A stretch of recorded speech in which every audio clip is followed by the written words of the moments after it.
syarat dahulu daripada sembahyang. Kalau syarat wajib sembahyang 3, Islam, baligh, berakal, itu namanya syarat wajib sembahyang. Kalau syarat dahulu daripada sembahyang, itu yang wajib kita isi sebelum melaksanakan sembahyang. Jadi syarat wajib, syarat dahulu daripada sembahyang itu 5. Yang pertama, mengetahui masuk waktu yakin atau zon, suci hadas besar hadas kecil, menutup aurat, menghadap kiblat, suci badan, pakaian dan tempat sembahyang daripada najis yang tidak dimaafkan. Bagaimana pengertian mengetahui masuk waktu yakin atau zon? Bagaimana pengertian suci hadas besar hadas kecil? Apa itu hadas? Lu najis. Kalau najis apa bedanya nih? Saya bersalam dengan ibu, batal wudhu, mau sholat, saya wajib sembahyang lagi, wajib wudhu lagi. Kenapa? Itu namanya hadas kecil. Apa itu hadas? Berarti najis lagi. Ya, apa itu hadas? Kemudian menutup aurat. Mana yang dikatakan aurat? Ya, insya Allah ini udah tahu. Menghadap kiblat. Berapa kiblat waktu sholat? Ada 3. Kiblat hadap, kiblat hati, kiblat muka. Kemudian yang kelima, mengetahui masuk waktu apa? Yang kelima, suci badan, pakaian dan tempat sembahyang dari najis yang tidak dimaafkan. Nah, yang kelimanya ini akan dibahas tatkala kita nanti membahas tentang masalah sembahyang. Jadi hukum wada'i ini, sembahyang itu wajib. Sebab apa? Sebab masuk waktu. Makanya kewajiban melaksanakan.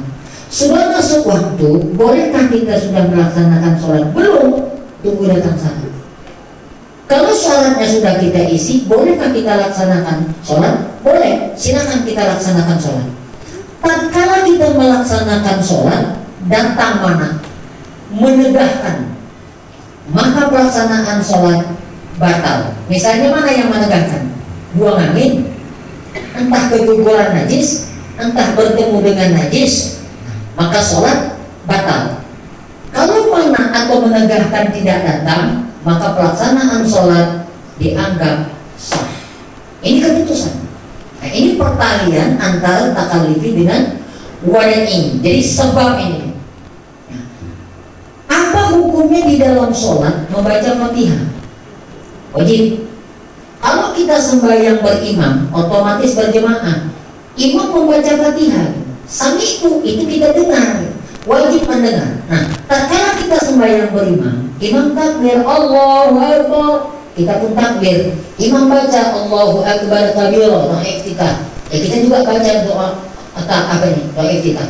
Allahu Akbar kabira. Nah, tatkala kita masih membaca doa iftitah, imam mengatakan, karena dia duluan habis doa iftitahnya, Bismillahirrahmanirrahim. Berhentikan doa iftitah. Sami itu dengar itu Fatihah. Kenapa? Mendengarnya itu hukumnya wajib, sedangkan doa iftitah hukumnya sunat. Kenapa? Sebab imam telah memasuki hukum. Ada sebab gitu. Apa hukumnya kita membaca Al-Quran? Ada kalanya wajib, ada kalanya bisa haram. Tengok sebab. Sebab apa? Sebab kita lagi libur, seperti ibu-ibu. Haram. Di mana kita wajib membaca Al-Quran? Di dalam sholat ada wajib, ada sunat, ada sebab. Sebab apa? Sebab Fatihah wajib. Hukumnya sunat. Sebab apa? Sebab ayat sani. Ya, jadi ini yang mengatur pelaksanaan wajib. Paham? Sehingga sholat itu bisa nilainya menjadi makruh. Sholat 5 waktu itu hukumnya wajib, tapi karena kita melaksanakannya kurang ilmu, maka nilainya jadi makruh. Gitu. Contohnya mana? Sembahyang 5 waktu itu hukumnya wajib. Gitu. Masuk waktu sholat, perut kita lapar, maka makanlah dulu, baru sholat. Kenapa? Lebih bagus waktu makan mengingat sholat daripada waktu sholat mengingat makan. Nah, di sini namanya masuk sholat. Sembahyang itu hukumnya wajib. Iyalah, ibu bisa sembahyangnya haram. Sebab apa? Sebab ibu haid. Ini pendukungannya la yukallifullahu nafsan illa usaha. Sholat itu rukunnya 13. Berdiri betul, niat, takbiratul ihram, baca Fatihah, ruku, iktidal, sujud duduk, antara dua sujud duduk, tayat air, membaca tayat air, selawat atas Nabi, salam pertama tertib 13. Berdiri betul.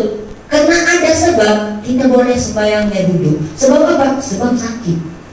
Ada keringanan dari Allah. Nah, itu masalah yang wajib. Sekarang kita pindah. Ada larangan berat, namanya haram. Ada hukumnya itu haram, karena di dalam Islam halal itu bisa menjadi haram, tapi haram tidak pernah bisa menjadi halal. Mana pekerjaan halal? Apa hukumnya kita makan daging ayam? Halal. Tapi kalau waktu motongnya tidak dengan nama Allah, maka makan ayam itu jadi hukumnya haram. Gitu. Ayam itu dimakan halal, tapi kalau ayam itu hasil curian, maka dia haram. Gitu. Ayam itu hukumnya halal. Kalau kita minum dan makan najis, hukumnya haram. Misalnya mana? Kita minum dan makan najis, air limbahan, haram hukumnya. Tapi kalau ayamnya makan, ayamnya tetap halal kalau kita makan. Kenapa? Karena sudah diproses. Ya, itu namanya keterikatan daripada wadai kepada takalifi. Kemudian yang haram ini ada yang boleh kita laksanakan, tapi bukan berarti haram menjadi halal. Contohnya ini, apa hukumnya memasukkan najis ke dalam tubuh? Apa hukumnya memasukkan najis ke dalam tubuh? Haram. Kalau ada sebab boleh. Misalnya mana? Tambah darah. Seorang wanita mau melahirkan, dokter mengatakan ibu ini nggak bisa melahirkan secara normal, dia mesti operasi, tapi dia kekurangan darah, maka dia perlu tambah darah. Memasukkan darah ke dalam tubuh itu hukumnya haram. Tapi karena ada sebab dia mau operasi, maka dosa haram itu tidak lagi dibebankan kepada dia, sebab dia wajib memeliharakan diri. Gitu. Apa hukumnya menutup aurat? Wajib. Kalau dibuka itu haram. Kalau ada sebab boleh. Mau mandi, mau buang air, mau berobat, kita berobat dengan dokter, dokter bilang jarum ya bu. Nah, iya pak, dia buka mata kita. Ada sebab. Tapi kalau tidak ada sebab, hukumnya tetap haram. Inilah namanya keringanan daripada hukum Allah, yang maksudnya hukum Allah itu tidak kaku, gitu. Yang kakunya kita, gitu. Jadi diatur di dalam pengaturan wadai dan takalifi. Ini pengaturan daripada hukum syara. Nah, makanya tolong diperhatikan nanti, takalifi ini 5, di sana 5, kalau kita jelaskan 10. Nanti kalau dibaca di kitab ada 7. Nanti kalau kita ada ngaji di tempat lain ada 25. Jangan disalahkan. Itu namanya pengaturan hukum syara, pengaturan amal ibadah di dalam agama kita. Jadi jangan cepat kita mengatakan itu bid'ah, jangan. Tengok sebab. Karena ada pekerjaan ini nanti memang langsung ada nas, tapi ada disebabkan sesuatu sebab gitu. Misalnya orang mengatakan tepung tawar itu bid'ah. Nah, bid'ah itu terbagi 2, bid'ah dolalah atau bid'ah hasanah. Kalau semuanya bid'ah itu sesat, berarti Abu Bakar, Umar, Utsman, Ali itu adalah sesat. Misalnya mana? Sejak kapankah sholat tarawih itu memakai imam? Di zaman Rasulullah itu sholat tarawih dengan di zaman Abu Bakar itu hanya berjemaah tapi nggak berimam. Kapankah awal sembahyang tarawih itu berimam dan otomatis berjemaah? Di zaman Umar bin Khattab.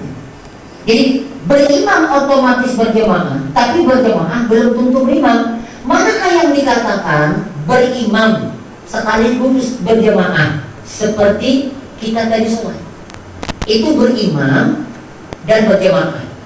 Kalau namanya berjemaah tapi belum tentu berimam, sembahyangnya sama tapi tidak berimam. Misalnya kalau sembahyang sunat qobliyatan, ba'diyatan itu berjemaah tapi tidak berimam. Mana lagi sembahyangnya berjemaah ada di dalam saf, tapi bukan dia itu makmum. Sembahyang mufaraqah. Sembahyang mufaraqah itu mengiyakan mandi ulang, melalukan mandi awal. Sebab apa gitu terjadi? Sebab ada kesalahan imam. Yang imam itu menurut syarat bertentangan dengan yang dilaksanakan. Maka kita boleh sembahyang mufaraqah. Di sinilah makanya tidak boleh sembarangan menggantikan imam. Kita harus izin imam rawatib. Kalau imam rawatib mempersilahkan kita jadi imam, masuk. Jangan mentang-mentang ustaz ada imam rawatib yang belum masuk aja ke tempat imam itu.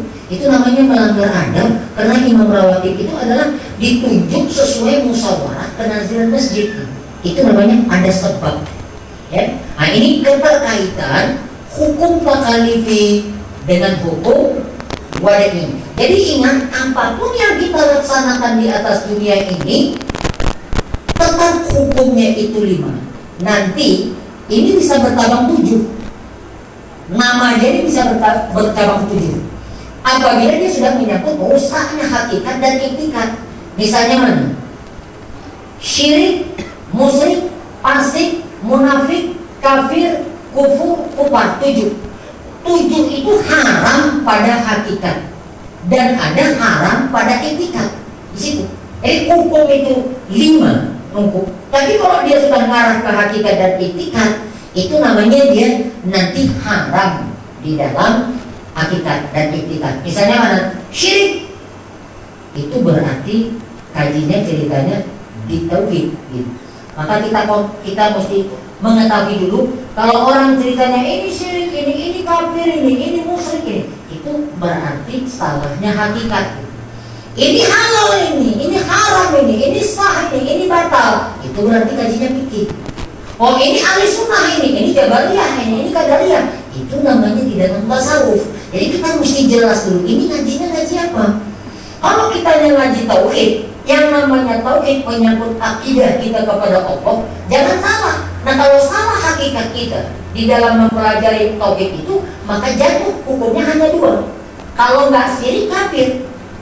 Jangan dibilang saya yang ngafiri orang. Menurut hukum itu kafir. Menurut hukum, kalau makan babi itu apa? Haram. Yang bilang siapa? Hukum. Yang mengatakan kalau salah hakikat itu hukumnya kafir, yang mengatakan siapa? Rasul. Mana kata Rasul? La yufarriqu bainan nafi wal isbati wa man faraqa bainahuma fa huwa kafir. Tidak bercerai itu nafi dengan isbat. Barang siapa menceraikan nafi dengan isbat, jatuhlah mereka itu kepada kafir. Kata Nabi. Bagaimana itu yang disebut nafi bercerai